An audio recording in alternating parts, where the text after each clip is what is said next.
Mga kababayan ko sa buong bansang Pilipinas, buong sanlibutan, magandang araw, magandang umaga, magandang hapon, magandang tanghali, at magandang araw sa inyong lahat. Ang pangungusap ko pong ito ay napakahalaga para sa lahat ng mga kababayan nating Pilipino na makikinig at manonood sa akin, although hindi nakikita ang mukha ko. Ito po si Pastor Apollo Kibuloy, ang appointed Son of God ng Kingdom of Jesus Christ, the name above every name. Sana po press conference ang tatawagin ko ngayon. Pero dahil nanganganib ang buhay ko, ay hindi po muna ninyo makikita ang aking pagmumukha. Ang akin lang po munang boses ang inyong maririnig. Mahalaga po ito na sasabihin ko sa inyo. Mga kababayan, mula po noong 2018, ako ay linigalig na at ang aking kongregasyon na walang dahilan ginawan kami ng kaso doon sa bansang Amerika. Sumunod kami sa batas. Kung kami may mga sinabi ng violations na hindi pa napatotohanan, yan po ay nasa kanilang federal court na. Kumuha kami ng 20 lawyer upang pag-usapan ang lahat ng kanilang akusasyon, which is about 43 counts. Lahat po yan ay mayroong 20 lawyers na nakatutok at meron na po kaming depensa. Naghihintay po ang aking mga lawyer sa Amerika at sa Pilipinas na simulan ang trial. Mulang 2018, pinospon. Ginawan 2020, pinospon. Ginawan 2022, pinospon. 2021, ganun din. 2023, sana ipopospon. Pinospon pa rin. Ngayon, hindi na po papayag ang judge. November 5, 2024, talaga pong itutuloy na. Ngayon, ako naman nandito sapagkat indicted din ako. Sealed indictment pa nga ng 3 taon, hindi ko alam ako indicted ako. So anytime pupunta ako doon, pupusasan na ako, hindi ko alam. Pero salamat naman sa Panginoon Diyos sapagkat hindi na ako pumalik doon at hindi nangyari yon. So dahil kasama ako sa kaso ng aking mga workers na mga 9 o 8 kami lahat, ako yung number 1 na principal. Okay lang, sapagkat ako naman ang leader ng kingdom at ako talagang target nila. Sa anong paraan ginawa kami ng kasong hindi namin alam at mga kumuha sila ng witness.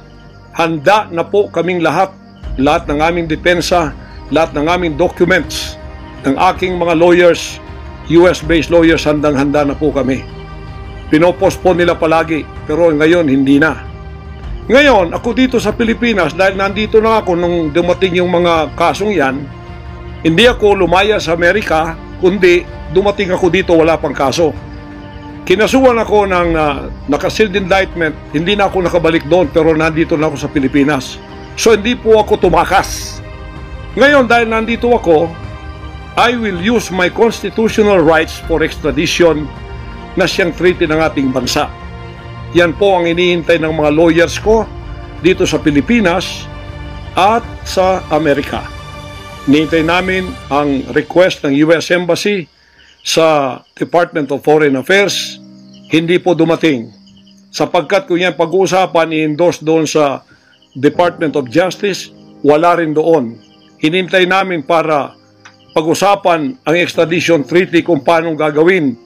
Handa din po ako sa kasong yan kung ako'y ma-extradite pagkatapos mapag-usapan at nakadaan na kami ng Court of Appeals, Court of First Instance at Supreme Court. Kung ilang taon yon, dapat magtiis din sila. Hindi dumating yon, hinihintay ko hanggang ngayon. Wala pong request na ganon. Ngayon, eto po ang mahalagang ibabalita ko sa inyo. Mula noong 2018 hanggang ngayon, hindi na po kami mapakali sa ating sariling bansa. Nawala po ang aming kalayaan sapagkat kami dito ay sinosurveillance. Sinosurveillance ako dito sa Pilipinas ng CIA at ng FBI.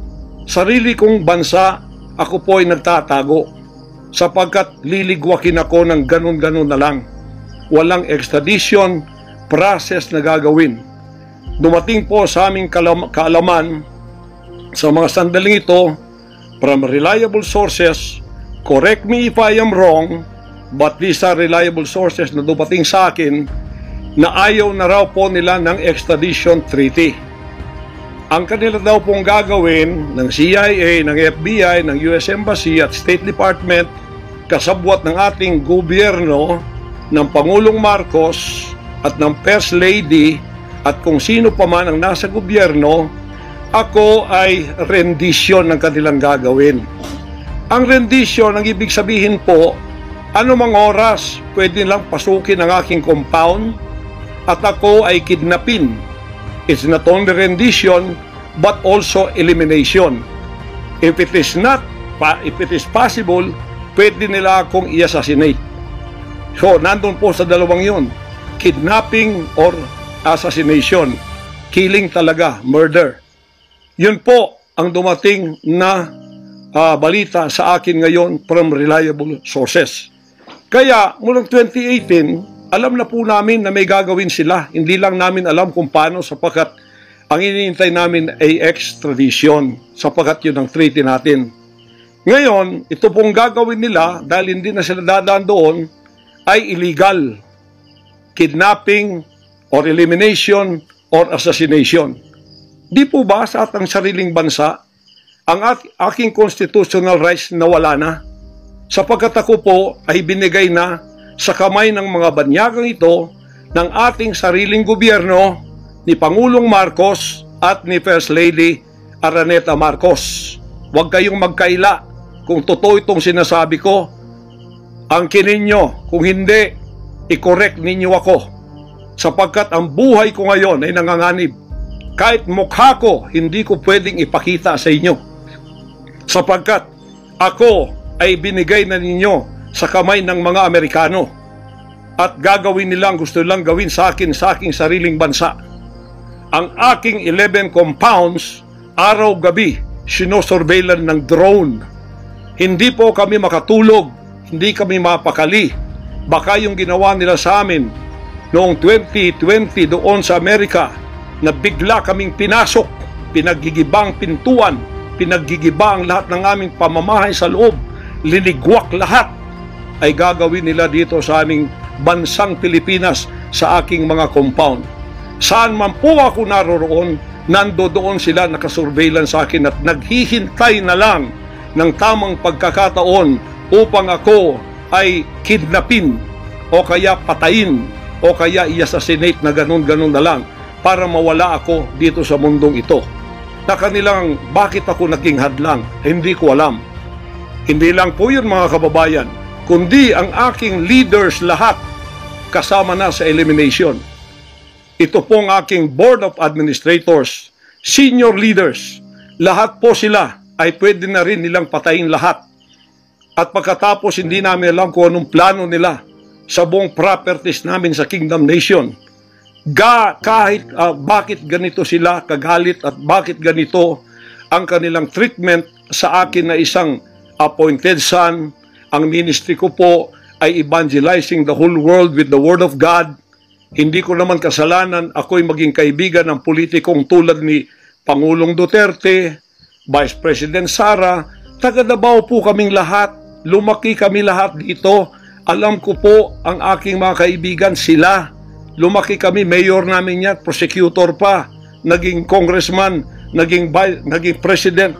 Yan po ang aking pakikipag-ugnayan for nation building. Wala akong ibang interest sa bansang ito, kundi ang pagunlad. Ngayon, ako po ay inuusig. Ako po ay ginigipit. At ako po ay sinasaktan sa lahat ng paraan ng mga false accusation, false allegations na ayaw naman nilang pumunta sa korte. At pagkatapos, ayaw din nilang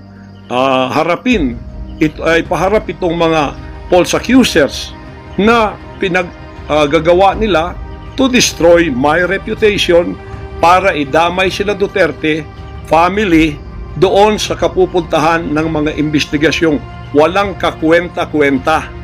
Hinamon ko na kayo, punta kayo sa korte.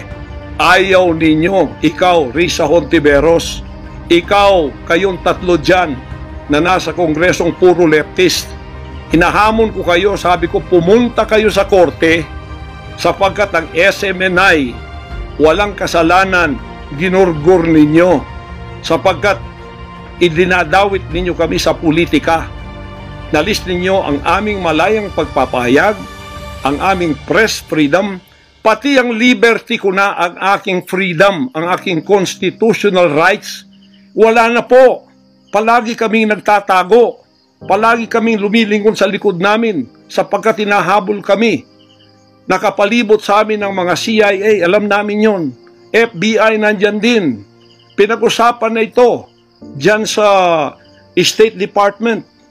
At ang reliable sources dumating sa akin. Ang ulo ko po ngayon, may patong na $2 million or 100 million pesos ang ipinatong sa ulo ko. Baka yan ay madagdagan pa kung may maunang makapatay sa akin. Ano ang nangyayari sa bansa natin? Ngayon, mga kababayan, ay meron pa pong gagawin daw sila sapagkat meron na daw silang search warrant. Pagkatapos daw, isi-search ang aming lahat ng compound. At hindi daw kami papayagan na merong witness na sasama. At ang balita namin, kung ito'y totoo, sa reliable source ay nagsasabi na paplantingan daw kami ng bomba, guns, and drugs sa aming mga compound. Yan po ay aming babantayan. Sinabi ko na po muna sa inyo dito sa live na to para kung mangyari man ang mangyayari, sapagkat wala po kaming ganon, ay sila po may kagagawan nun. Ganito ka-evil ang kanila pong mga pag-iisip sa ngayon, masyadong desperado. Aywan ko kung bakit. Kung kayo nasa katotohanan, nasa kapangyarihan, bakit kayo natatakot? At huwag ninyong pasamahin ang aming mga abogado para sumama sa inyo sa pagsisearch. Kaduda-duda na yon. Hindi po pwede yun. Maano tayo? Bansang Hapon ng panahon ng giyera? Ano to, panahon ni Hitler? Na wala kaming pwedeng lawyer na sumama sa inyo? Kayo-kayo lang? Pagkatapos, pwede nyo kaming barilin pagka kami nakikipag-usap na kailangan may witness para kamerahan namin ang ginagawa ninyo na wala kayong lusot kung meron kayong gagawin na kabulastugan. At pagkatapos, ipapatong ninyo sa amin. Pagka ito'y totoo, we will resist you. Hindi kami violent, pero hindi kami papayag na wala kaming mga witness na sasama sa inyo. Lawyer at saka barangay captain ang hinihingi namin na magiging witness sa lahat ng search na gagawin ninyo sa lahat ng aming pamamahay, kwarto o kung ano. At may lawyer kaming titingin muna sa inyong dokumento kung ano ang isi-search nyo. Kung anong bahay, kung anong compound, kung ano lang ang dapat nyong gawin, at ilang oras. Hindi to open-ended eh. Kailangan meron, sisisi namin ng judge na gumawa ng search warrant na ito pagka hindi ninyo nirespect ang aming constitutional rights. Huwag ninyong tapakan ng aming rights. Hindi din namin tatapakan ng rights ninyo bilang kayo ay nasa batas. Igagalang namin yon. Pero igalang din ninyo kami kasi meron kaming mga narinig na ginawan ninyo ng mga ebidensyang peke. Tinamnan ninyo pagkatapos ipapatong ang kaso sa amin. Religious community po ito. This is a spiritual community. Once tumapak kayo dyan sapagkat kayong nagdadala ng batas, respetuhin ninyo. You are on holy ground. Yan po ay mahal naming banal na dako. Huwag ninyong lapastanganin. Pero hindi namin kayo pipigilan kapag may search warrant kayo. Pero hindi kami papayag na hindi kami makakasama ng kasama namin, hindi makikialam sa inyo. Titingin lang sa lahat ng gagawin ninyo. Kasi hindi na kami kumpiyansa sa gobyernong ito. Gagawa sila ng paraan para kami ay bigyan ng kasalanan. Yan po, babantayan natin yan. Pag hindi sila pumayag, then siguradong magpa-planting sila ng evidence. Pag pumayag sila, then fair ang laban. Hindi namin sila pakikialaman, titingin lang ang aming mga witness na mga lawyer at saka barangay captain. At kung sino man ang mga witness na nandoon mula sa aming side, kasi nandoon sila. Hindi na pwedeng gawin wantonly ang kanilang gagawin doon sa aming mga compound na wala kaming witness, because they can do anything to implicate us, to plant false evidences and charges against us. Ganon ang aming mga paningin dito. Kaya wag ninyo kaming pigilan para pantay ang laban natin, kasi nakikita namin na ang pamamahalang ito ay hindi na po matuwid. Biro ninyo, ginikipit kaming ganito, wala namang kaming ginagawa sa bansang ito. Sinabi ko na muli, hindi kami nagdidil ng drugs, hindi kami violenting tao, hindi kami terorista, mangangaral kami ng mga salita ng Diyos. In fact, dito sa aming compound sa Tamayong, kami ang nakapagbigay ng peace sa mga kababayan nating sinisila ng CPP and PNDF, tinatakot at pinapatay. Ngayon, wala na sila, may peace na kami. Eto namang gobyerno natin, eto ang ginagawa nila sa amin. Biro ninyo mga compound na religious ng Kingdom of Jesus Christ, ginaganito nila. Pero yung pagnanakaw nila sa gobyerno, wala silang sabi. Tiklop bibig, hindi sinisearch ang mga bahay na pinagbibili nila. Nagamit ang pera ng gobyerno. Anong klase kayo? Sige, gawin ninyo ang gusto nyong gawin sa amin. Pero kami tatayo sa aming constitutional rights. Whatever happens. Tatayo ako sa kalayaan ko sa bansang ito na pinakamatyan ng aking mga national heroes. Yan mga kababayan, bantayan po natin. Hindi po ako magpaparesto sapagkat ako po ay siguradong papatayin. Kasi rendition na ang kanila, hindi na po extradition. Kaya wala na akong kalayaan at wala na po akong depensa sa sarili ko, kundi ang Panginoong Diyos lamang. Kung paano itinago ng Diyos si Elijah sa evil woman na si Jezebel, nang nagpakain sa kanya ay mga ibon na lang, ganon din ang gagawin ng Diyos sa akin. Hindi ako ibibigay sa kamay ng masasama pag ganito ang pamamahala. It's an evil, unrighteous administration. I am telling you that. Bantayan natin to mga kababayan ko. 73 years na po ako. Magse-74 years na ako dito. Lahat ng administrasyon na daanan ko na. Lahat ng mga naging pangulo. Mula kay Diosdado Macapagal. Mula po sa maliit pa ko kay Magsaysay. Kay Carlos P. Garcia. Kay Diosdado Macapagal. Kay Marcos Sr., kay Cory Aquino, pagkatapos kay Ramos, pagkatapos kay Gloria Macapagal, pagkatapos kay Erap, pagkatapos kay Ramos, pagkatapos si Aquino, Noynoy, pagkatapos ang ating Pangulong Duterte. Wala po kaming nadaanan ganito na ginikipit kami sa aming sariling bansa ng mga dayuhan. Nakasabwat ang ating pamahalaan na aking sinuportahan pa naman noong nakaraang eleksyon.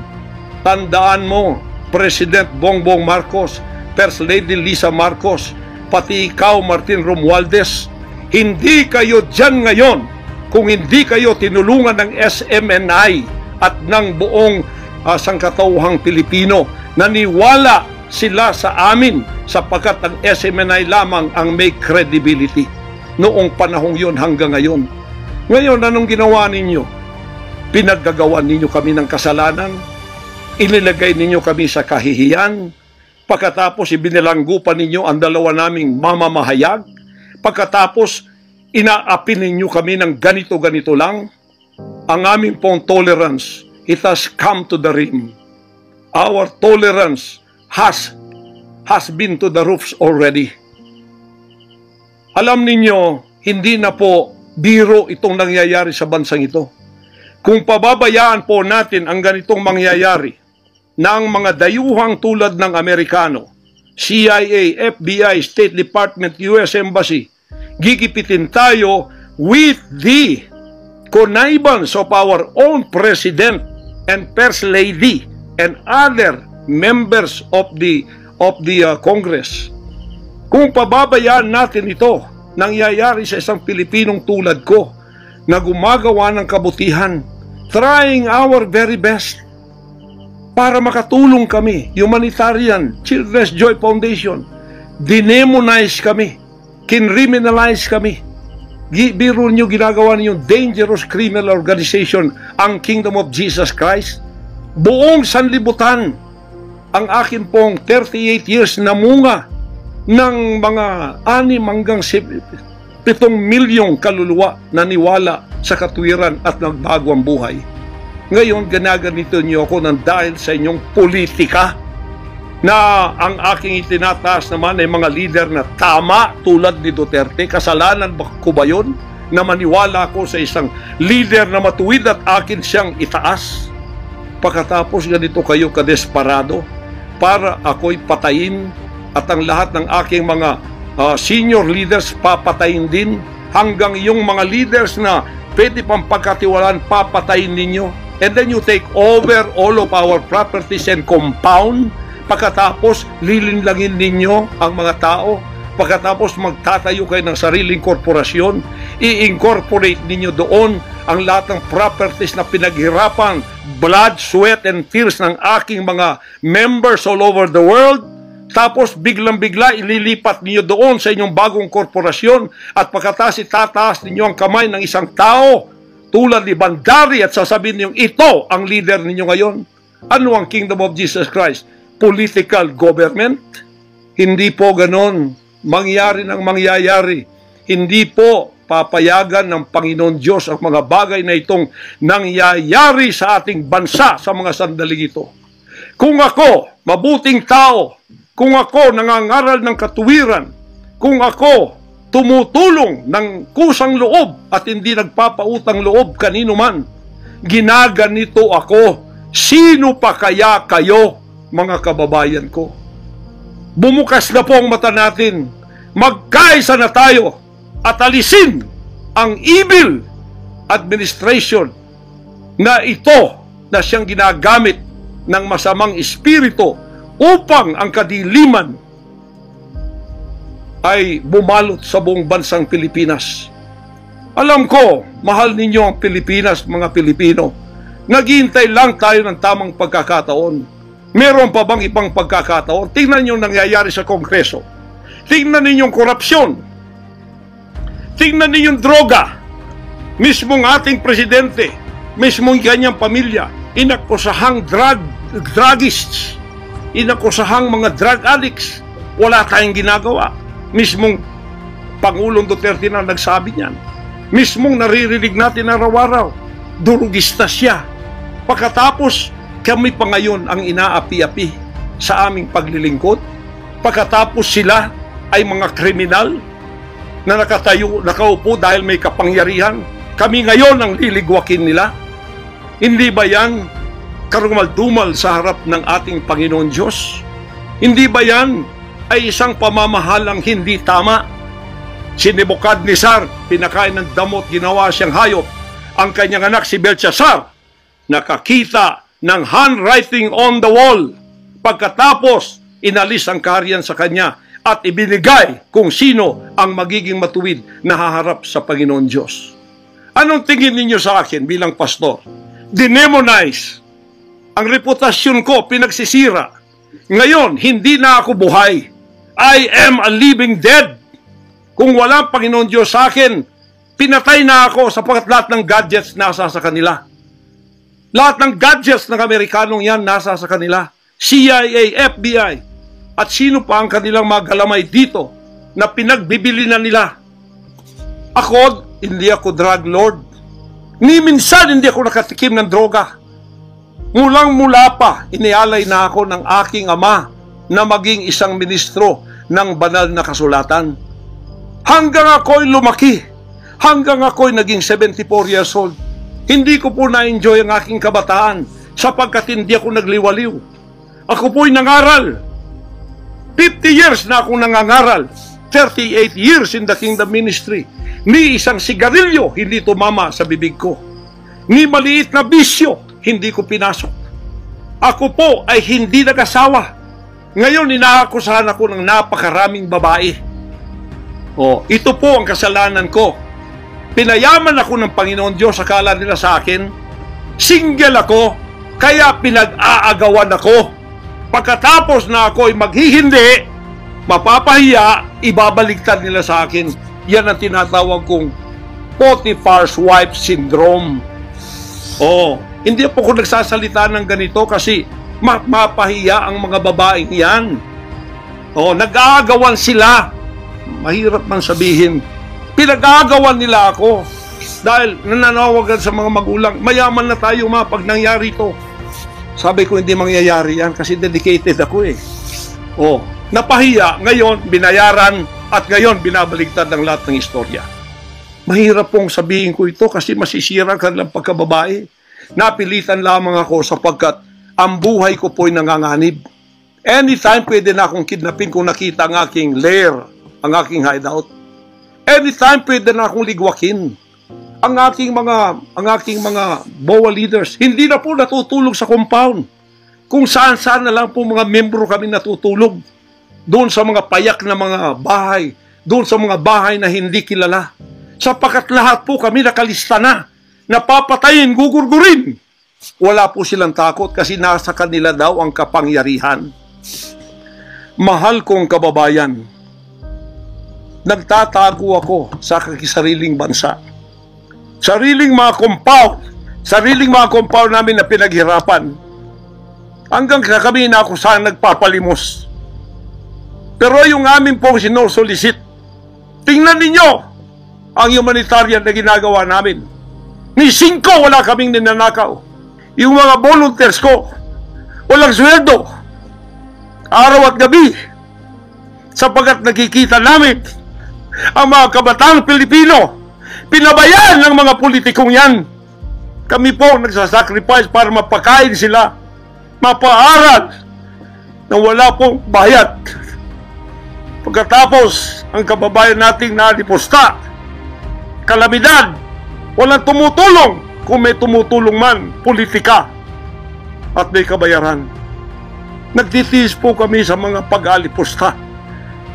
Sa paninira, inaangkin namin yung kasi malaki ang ganti namin sa langit.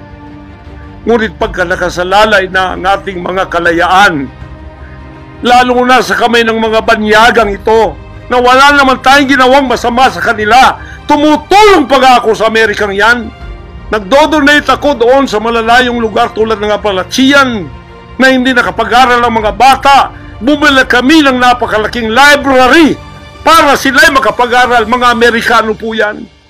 Kinikilala ba nila yon? Kung nagseselo sila sapagkat ako'y umusbong sa bansang Amerika, problema na po nila yon. Kung ako'y binigyan ng ama ng isang sasakyang panghimpapawid para hindi ako madelay sa aking worldwide na gawain, kasalanan ko ba yun? Kung ako binigyan ng pampalipad na helicopter dito para mapuntahan ko lahat ng aking satellite sa buong Mindanao, Pilipinas, kasalanan ko ba yun? Kasalanan ko ba na ako'y magkaroon paralan para makapag-aral ang mga bata na walang bayad? Kasalanan ko bang mayroong SMNI para hindi mabayaran? At pagkatapos itong salot na CPP-NPA na marami pinatay ng mga members ko, ministro, at iba pang mga inosenteng Pilipino for 54 years ay magsasalita ng katotohanan na hindi natatakot. Ngayon kami ang tinatakot ninyo, nililigwak ninyo. Anong klase kayo? Kung hindi kayo tatayo ngayon, mga kababayan ko, sapagkat ako'y living dead na, wala nang kwenta itong buhay ko, iaalay ko ito sa bansang Pilipinas. Ako ang mamumuno upang tayo ay magkaroon ng kalayaang muli. Unang-una sa akin, sa aking kababayan, sa Kingdom Nation, sa aking mga leaders na papatayin din, at sa lahat ng Pilipino nagmamahal ng kalayaan. Tatayo ako! At ako ang mamumuno sa bansa ito para sa katwiran at takot sa Diyos, para ibalik ang ating kalayaan at ang ating kaligtasan mula sa kamay ng mga banyaga na pinakabartiyan ni Rizal de la Bonifacio. Gayon ang panahon ng pagtayo. Ayaw ko pong gawin ito. Hindi ako politiko. Ang misyon ko ay isang pastor, isang alagad ng Diyos. Appointed son, magligtas ng kaluluwa. Ngunit hindi nyo kinilala yun. At ngayon, sinisikil ninyo ang aming kalayaan na ma-enjoy namin ang labor namin for 38 years. Blood, sweat, and tears. Ang gabi, ginagawa naming araw. Hindi kami nagmolestiya ng ibang tao. Lumago ang bansang Korean. Ngayon, you are envying in jealousy. Gusto niyo kaming i-put down. Mapipilitan akong pupunta at mamumuno sa bansang ito para sa katuwiran. Sasabihin ko sa inyo, pag ito'y kalooban ng Diyos, gagawin ko. Ngayon din, sapagkat ang buhay ko ay wala ng kwenta. Papatayin din naman nila ako. Ngayon, tatayo na ako para sa kalayan nating lahat. Mahal kong mga kababayan, ito po ang mahalagang mensahe ko sa inyo sa mga sandaling ito. Hindi ko po uurungan ang sinumang gumagapi sa bansa ko at sa aking kalayaan na ako mismo nagtatago sa aking sariling bansa within 74 years. Hindi po nangyari ito ngayon lang. Pangulong Bongbong Marcos, akala ko matuwid ka na tao. Ikaw, First Lady, akala ko matuwid kang tao. Totoo ba yung ginagawa ninyo riyan na meron kayong mga sex orgies at meron kayong mga drug session na nagliligwak kayo ng drug, sumisingot kayo ng drug habang nagsesex orgies kayo? Totoo ba ito? Totoo bang kayo ay may mga session ng nagarkila kayo ng mga voodoo expert from Africa, pagkatapos mga witchcraft sa India, at ang inyong session Martes, at pagkatapos Biyernes dyan sa Malacanang upang inyong aswagin, i-witchcraft ako, Vice President Sara at Pangulong Digong at ang lahat ng tutol sa inyong paglilingkod. Biro ninyo, naging demons na kayo. Nag-devil worship na kayo kung totoo man ito. Nag-devil worship na kayo kung totoo man ito. Para lang kayo ay manatili sa kapangyarihan. Para lang kayo ay humawak ng aming pera ang hindi ninyo pinaghirapan. Kami po ay nagbibigay ng taxes. Lahat ng aking kingdom materials from China, may taxes lahat yan.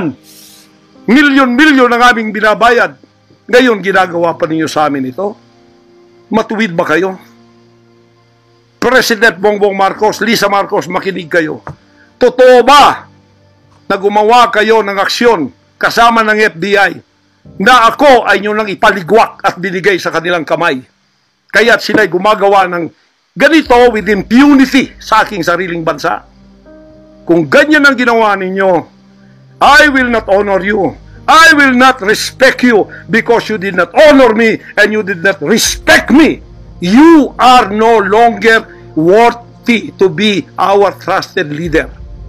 Mabuti pa, hanggang maaga pa, Bongbong Marcos, Lisa Marcos, Martin Romualdez, bumaba na kayo sa posisyon.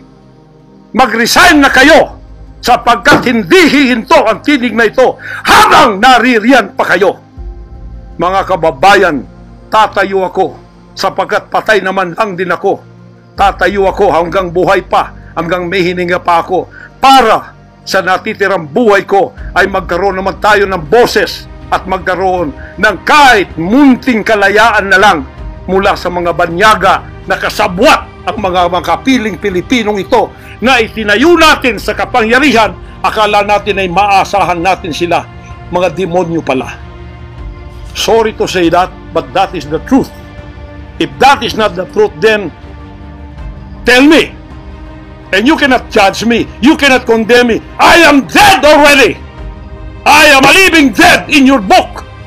CIA, FBI, State Department, USA. Gawin ninyong gusto ninyo. Ngayon na nakapagsalita na ako, lalantad na ako. Hindi na ako natatakot. Ako ay handa sa glorification. Kung ang glorification ko ay mangyayari maging glorified body ako, hindi ko tatablan ng bala. O kaya, tatablan pa ako sapagkat hindi pa nangyari yun. Handa na akong humarap sa mga bala ninyo. Basta't ito ay nasabi ko na sa social media. Huwag ninyong ligwakin ito para sa bansang Pilipinas ito. Mahal ko po kayong lahat. Pagpalain natin ang ating bansang Pilipinas. Pagpalain tayo ng ating buting Diyos. Pagpalain at ipigay natin ang lahat ng kapangyarihan sa Kanya. At tandaan ninyo ito, hindi mananaig ang kadiliman sa bansang ito habang may boses na ganito. Sumunod po kayong lahat at tayo ay magkaisa ngayon para itaas ang bandila ng kalayaan ng ating bansang ibinigay ni Rizal ang kanyang dugo. Ibinigay ng ating mga heroes ang kanyang dugo. Ngayon, itong mga slaves na to ay hawak ang liig nila ng mga banyaga at tayo ay ipinagbili na sa kanila. Hindi ako papayag hanggang ako'y may buhay at hilinga. Total, patay naman din ako sa inyong libro. Okay na ako sa buhay ko. Masaya na ako. Meron na akong accomplishment. Handang-handa naman ako pumunta ng langit noon pa. 50 years ago, I was ready to go to heaven because I have been there thousands of times and I saw my mansion there. Nandito lang ako para sa aking bansang Pilipinas, para sa kaligtasan ng mga kaluluwa sa buong sanlibutan. Yun lang ang dahilan kung bakit ako narito. Pero natatakot mamatay? Hindi po. Sapagkat ako'y nasa Kanya at siya'y nasa akin. Ano man ang mangyayari sa akin tulad ng aking amang si Jesus Christ, ipinako sa krus, ay handa po akong mag-alin ng aking buhay sa isang worthy cause na sinasabi ko dito.